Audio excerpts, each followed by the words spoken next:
Was he in Western Canada at the time, or is he in the States? Or Yeah, he was. So my grandpa came from Ontario and was trained out in at Queens, and then was going to do his residency out in Vancouver, and was really drawn to coming out to the West.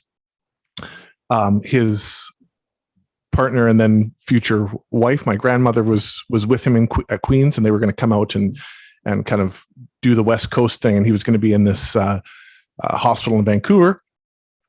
And partway through his residency, he was given the opportunity to shorten his residency and come right out and join a family practice that was desperate. They were desperate for GPs at that time. This was in 1948.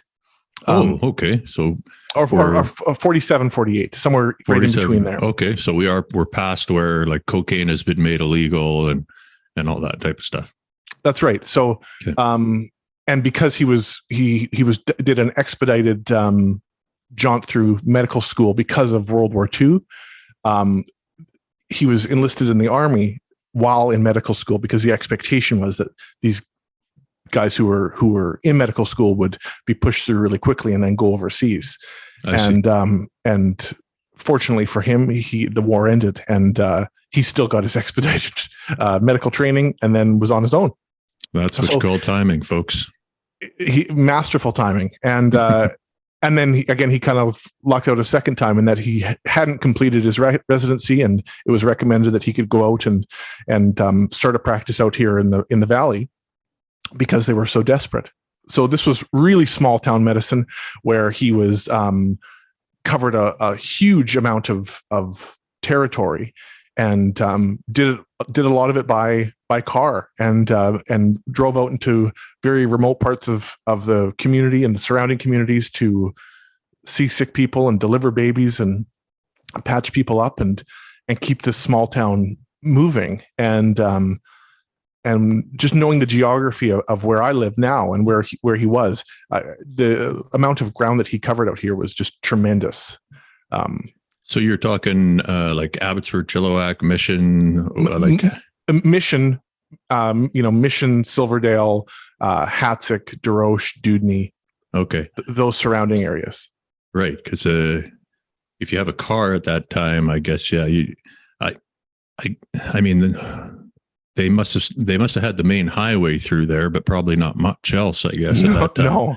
No. And he notoriously drove a Volkswagen Beetle. So just to sort of set the scene. And again, it was sort of trial by fire, I think. And I think it was really an innovative time for doctors, from the stories that I was told, that in addition to being a GP, you were also assisting with surgeries. You were also working in a very makeshift emergency department.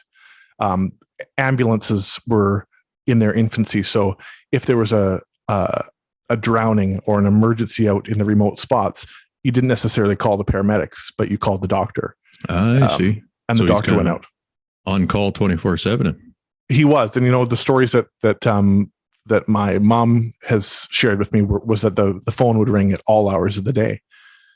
And that he would, leave in the middle of the night and not sleep throughout the night, and then come home and have a nap, and then go to his family practice, and then come home and have a nap in the afternoon, and then do it all again in the evening, and very fast paced.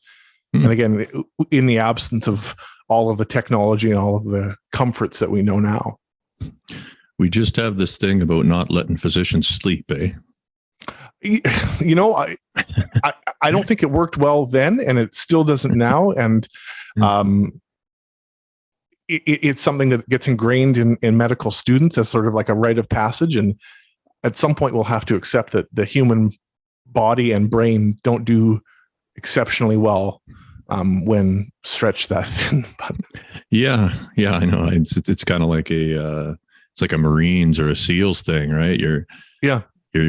They want to push you so far that you can perform under great duress with no sleep and at a quarter capacity. And but as a result, I think he gained a lot of practical experience and my grandpa always sort of claimed that he wasn't the best or brightest doctor, but from everything I've heard from people in the community who I've met, and what I knew about him was that he really succeeded in meeting people where they were at and being innovative and being creative and in reaching a humanity in people in this style that he kind of developed, where you were going to all these far remote corners with people who were real sort of working class people too.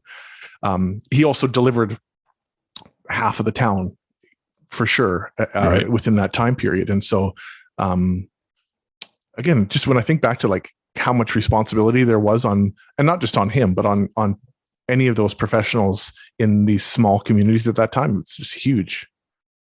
Yeah, you'd think you could get into some real strange situations too, because I don't know what the population density in that area was like then. It probably was still substantial, I guess.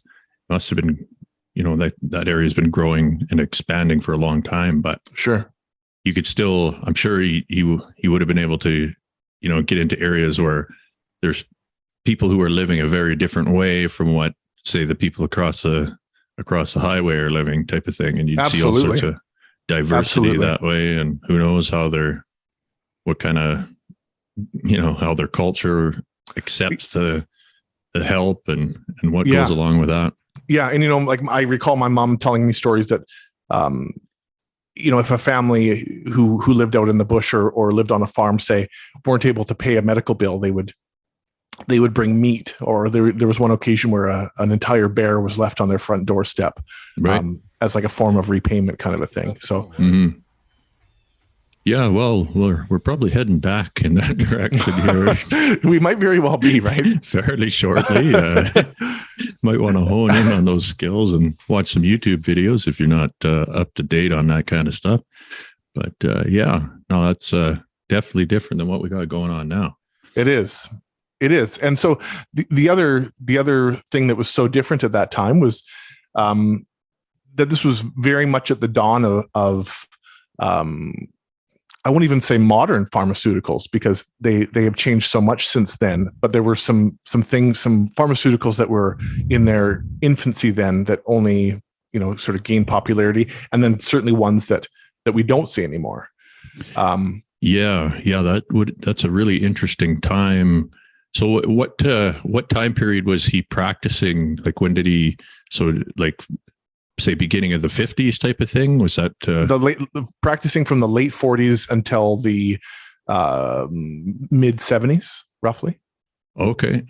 So that's probably, if you look at it just from a free trade kind of innovation, you had all the extra money coming into North America from the post-war situation. You had drug companies hadn't formed. I mean, there like Bayer, and there's companies that were existing at that time, but they hadn't really been corrupted to the core or near close to it at that time. It wasn't until, like, I guess, near the time when he retired, when things started, just the tendrils started to get in there with the corporatization of everything. And then, so that would have been I think so. Because probably there wasn't many rules, I don't think he would have had very many rules to follow, other than the basic, like, do no harm and, your Hippocratic oath. But, would somebody come out there and look into his practice, or, how was that? Was there any regulations like that, I wonder? I mean, I'm sure that there was the governing bodies that there were today, at least in some form or another. But I think in terms of prescribing and in terms of access, very, very different. So from what I understand, a drug rep would come into town with their rolling cart and with the hottest new drugs and would sort of do their tour of going to physicians' offices and saying, do you want to try this? Here's what you can prescribe it for. Here's a case of it to try out, kind of a thing. I see. And I mean, from and we'll get into one drug in particular here, but this was the era of, like I said at the beginning, of Seconal and of barbiturates and of early opiates. Mm-hmm. We've all seen in kind of the old movies that originally heroin was, came in a cough syrup bottle and was used. This was a little bit later than that. But the drug of interest in this case is hydrocodone, by way of a drug called Novohistex. And you can look it up. It has very different trade names.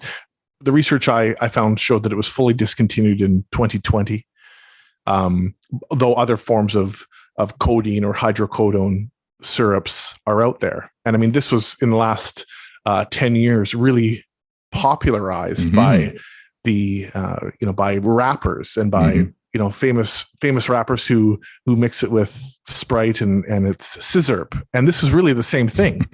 Now they were certainly drink. Not purple drink. Yeah, thank you. Yeah. This is not what they were calling it in the 50s, but it was plentiful, and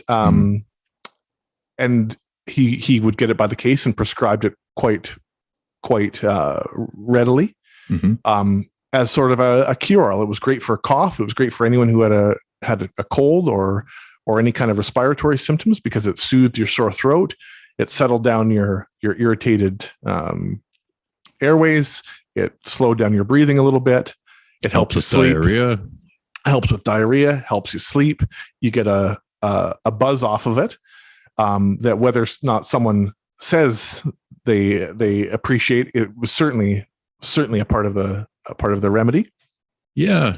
I don't know what the euphoria response rate is for hydrocodone. It's got to be pretty high throughout the population, though. I think so. There are, like, if you're a rapid metabolizer through a certain metabolism set, then I know you can, like, codeine gets changed by your liver into morphine. And if you're a rapid metabolizer, just a little bit of codeine can convert very quickly to a lot more morphine than it would for other people. And it's kind of the same case with hydrocodone. But so, I mean, regardless, probably lots of people appreciated its pain-killing effects and appreciated all the other things you said there. But there would have been quite a few people who were like, "Hey, doctor, certainly, you got to get me some more of that cough syrup." Yeah. And he had an abundance of it and had, cases of it, and used it himself.